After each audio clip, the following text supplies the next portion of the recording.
কথায় বলে বিষে বিষক্ষয় হয়, ঠিক সেরকম ভাবেই জীবনের যাবতীয় হতাশা নৈরাশ্যতার কালো অন্ধকার থেকে আমাদের বার করে নিয়ে আসতে পারে আরেকটি অন্ধকারাচ্ছন্ন তিথি অমাবস্যা। বন্ধুরা, সামনেই আসছে বাংলা বছরের প্রথম অমাবস্যা তিথি, বৈশাখ মাসের অমাবস্যা।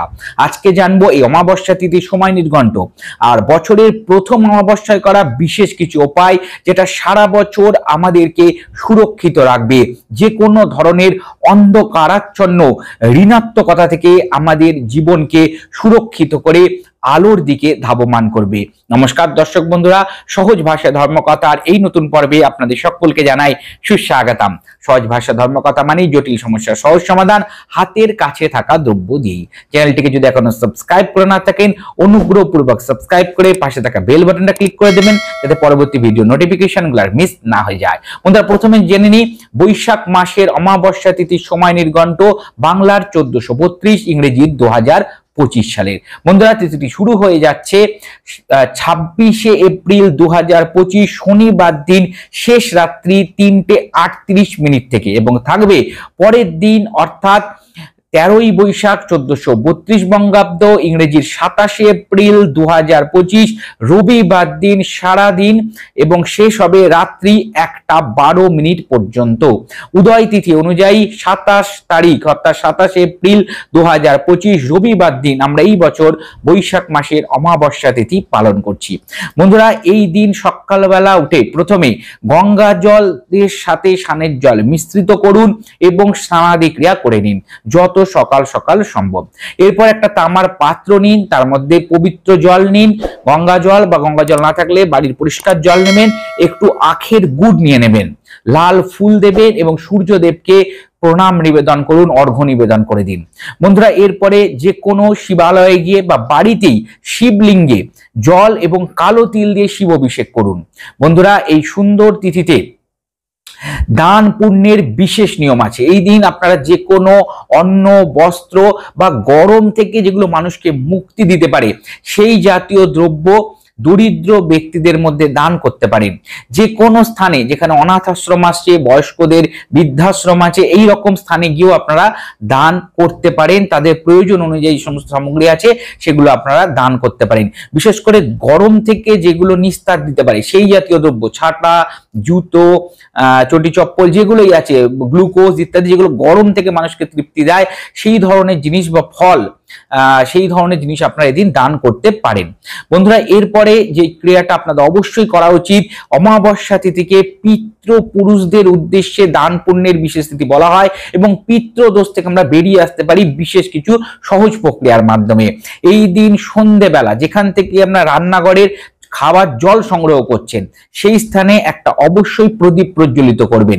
সর্ষের তেলের প্রদীপ জ্বালাবেন বা তিলের তেলের প্রদীপ জ্বালাবেন। যদি সর্ষের তেলের প্রদীপ হয় তার মধ্যে একটু কালো তিল দিতে ভুলবেন না এবং পিতৃপুরুষদের উদ্দেশ্যে আপনারা সেই প্রদীপটি জ্বালাবেন।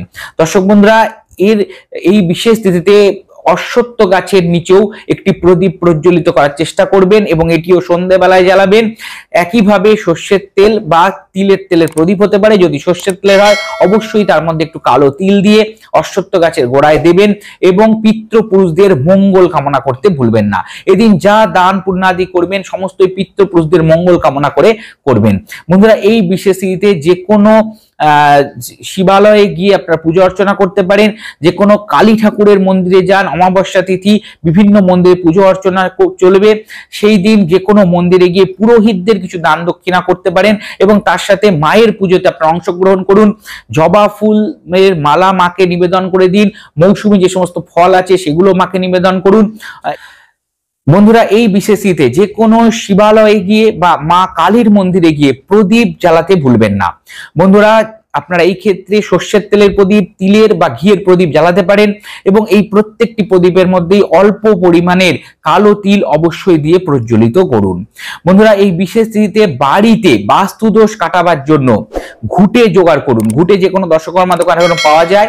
ঘুঁটে নিয়ে নেবেন, ঘুঁটে জ্বালিয়ে দেবেন এবং তার মধ্যে একটু গুড় দেবেন এবং ঘি দেবেন। গিয়ে জ্বালিয়ে সমস্ত ঘরে এর যে ধোঁয়া সেটা দেখাবেন। এর মাধ্যমে বাড়ি থেকে যাবতীয় নেগেটিভিটি নেগেটিভিটি দূর হয়ে যায়। বন্ধুরা, এই যে ঘুঁটে গুড় এবং ঘি একসাথে প্রজ্বলিত করতে বলছি, এটা কোনো মাটির পাত্র নিয়ে তার মধ্যে যদি আপনারা জ্বালাতে পারেন সব থেকে ভালো রেজাল্ট আপনারা পাবেন। বন্ধুরা, এই বিশেষ অমাবস্যা তিথিতে একটা মাটির পাত্রে কিছু পরিমাণের কালো তিল নিয়ে নিন এবং কালো মাসকলায় ডাল অল্প পরিমাণে নিয়ে নিন এবং এর মধ্যে অল্প পরিমাণে 2-1 ফোঁটা সর্ষের তেল দিয়ে দিন।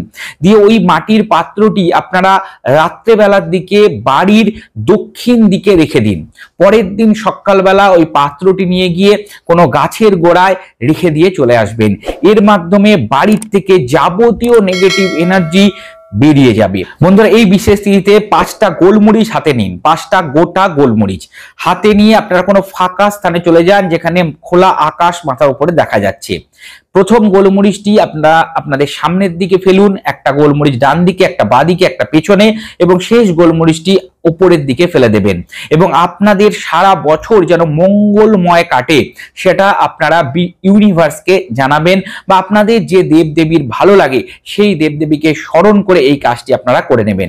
বন্ধুরা, এর মাধ্যমে সারা বছরের জন্য একটা পজিটিভিটি আপনাদের উপরে আসবে, সমস্ত কাজকর্মের বাধা বিঘ্ন দূর হবে, সব জায়গাতেই নিজেদের উপরে একটা বিশেষ শক্তি আপনারা অনুভব করবেন, কাজে কর্মে আপনারা এগিয়ে যেতে সক্ষম হবেন। বন্ধুরা, এই সুন্দর তিথিতে অবশ্যই এই বিশেষ উপায়গুলো করুন এবং বাড়ি থেকে এবং নিজেদের উপর থেকে গ্রহগত ডিস্টারবেন্স হোক বা বাস্তুদোষ হোক তার থেকে নিস্তার লাভ করুন। আশা করি সম্পূর্ণ বিষয়টি সহজভাবে বোঝাতে পেরেছি এবং পর্বটি আপনাদের উপকারে লাগবে।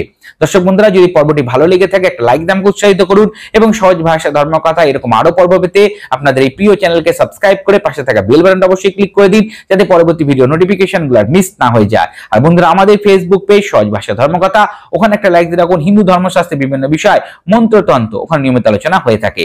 সকলে ভালো থাকবেন, সুস্থ থাকবেন, দেখা হবে পরবর্তী পর্বে। নমস্কার।